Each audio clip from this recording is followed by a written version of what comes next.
এটা হচ্ছে একটা সুন্দর দেখো আলপনা শাড়ি, ভীষণ সুন্দর ফেব্রিকের আলপনা। এটা একটা আলপনা শাড়ি, ভীষণ সুন্দর ফেব্রিকের আলপনা। দেখো আলপনাটা একদম হাতে করা, একদম হাতে করা। এটার সাথে একটা রেড ব্লাউজ পরে তুমি মণ্ডপে চলে যাও, ভীষণ সুন্দর দেখতে শাড়িটা। এরপরে একটা আছে কাঠদানা। সামনেই যাদের ধরো বিয়ে, একটু সুন্দর সাজতে হবে ভাই, তখন সে কি সাজবে? এই শাড়িটা পরবে। আর বরকেও একটা ইয়েলো পাঞ্জাবি পরাও বা সাদা পাঞ্জাবি পরাও, সেটাও কিন্তু রেডি করে দেবে কোথায়? নিবেদিতা ক্রিয়েশনে। একদম কাপল ড্রেস রেডি করে দেবে নিবেদিতা ক্রিয়েশন।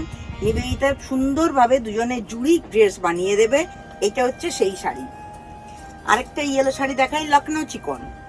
আমাদের মারা খুব পরতো, পিওর লখনৌ থেকেই আনা লখনৌ চিকন। দেখো শাড়িটা দেখো, আমাদের মারা খুব পরতো, ভীষণ নরম শাড়ি, ভীষণ সুন্দর শাড়ি, সারা দিন পরে থাকো, ভীষণ কমফোর্টেবল।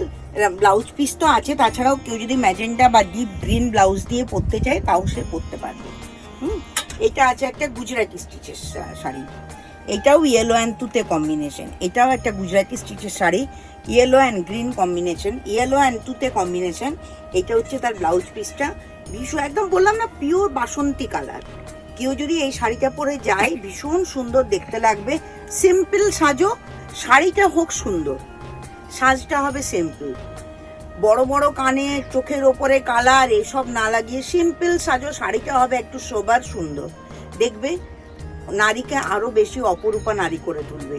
নিবেদিতা ক্রিয়েশনে এসো, ছোট ছোট টিপস দিয়ে তোমাদেরকে আমি, তোমাকে কোনটা মানাবে, তুমি কোনটা পরে মণ্ডপে যাবে, নিবেদিতা সাজেশন করে দেবে। আর ব্লাউজ তো তৈরি হয়েই যাবে। তাহলে সবই হয়ে গেল। চটপট স্ক্রিনে দেওয়া নাম্বারে যোগাযোগ করে নিবেদিতা ক্রিয়েশনে চলে এসো। Thank you so much.